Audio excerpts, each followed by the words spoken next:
milestone in the history of our company. I would now like to introduce to you Mr. Ron McNeely, Chief Executive of BHP Steel, and Mr. Paul Salteri, Co-Managing Director of the Transfield Group.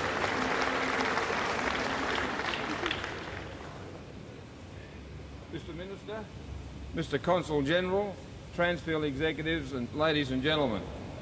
Certainly, thank you very much for your welcome, Mr. Pugney, and I must say how pleased I am to be here and to be part of the celebrations today.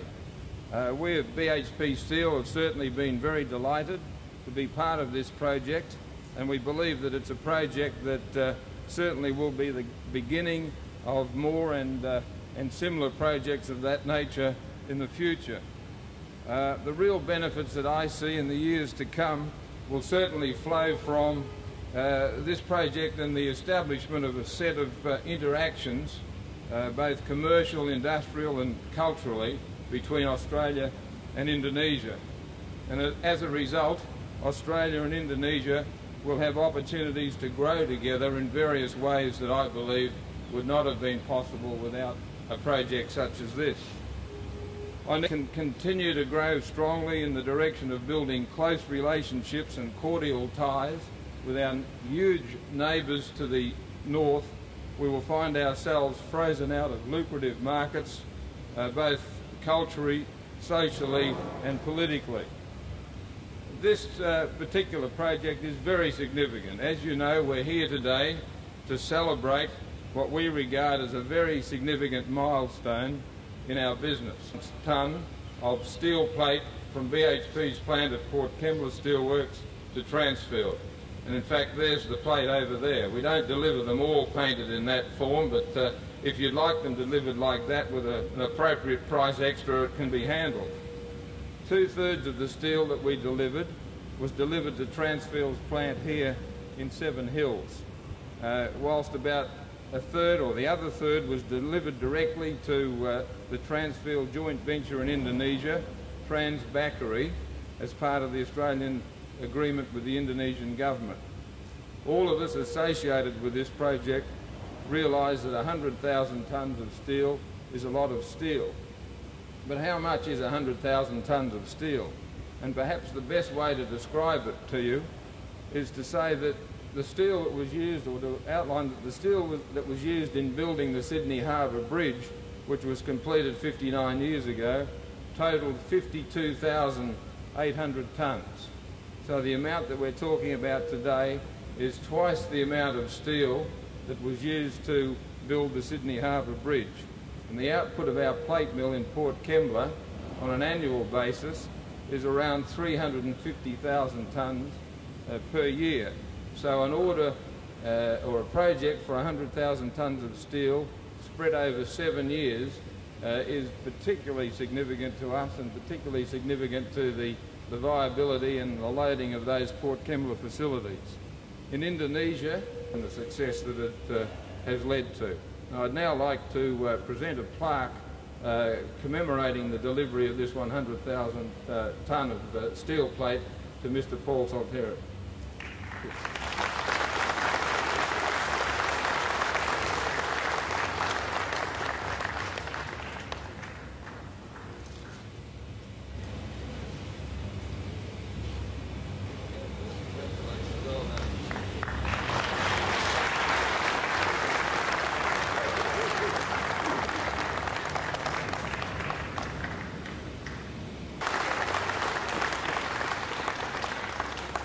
Consul General for Indonesia, Mr. Bojona Netis, Mr. McNeely, Mr. Salteri, management of BHP and of Transfield, my parliamentary colleague, Ross Gorman, and above all, of course, the workforce here which has made all of this possible.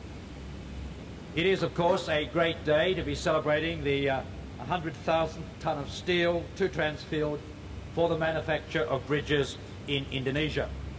I might say that a lot of steel has flown under the bridges since 1979, when Transfield's association with the Australian Development Assistance Program began. By the end of 1993, 2,000 Australian steel bridges will have been built in Indonesia, and that will represent 2/3 of all the bridges built in Indonesia in that decade. And through the construction of bridges in Indonesia, which has been funded by the Development Assistance Program, Transfield has built the experience and expertise in that market, and that has enabled it now to form a joint venture with the Bakri Group, which is amongst the largest and most important of the Indonesian conglomerates.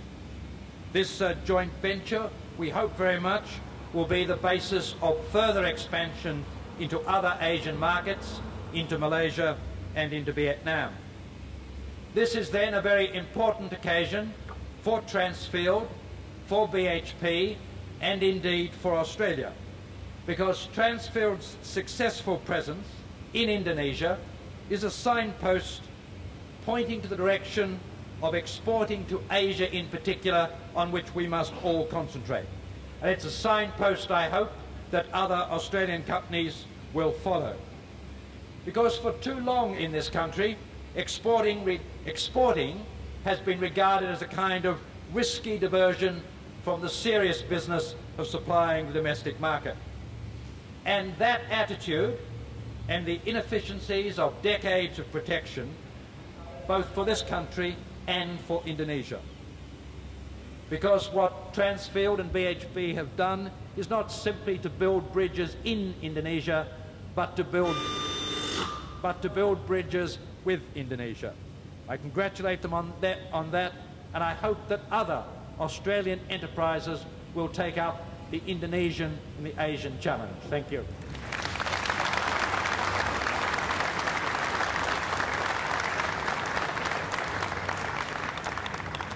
Thank you, Dr. Blewett.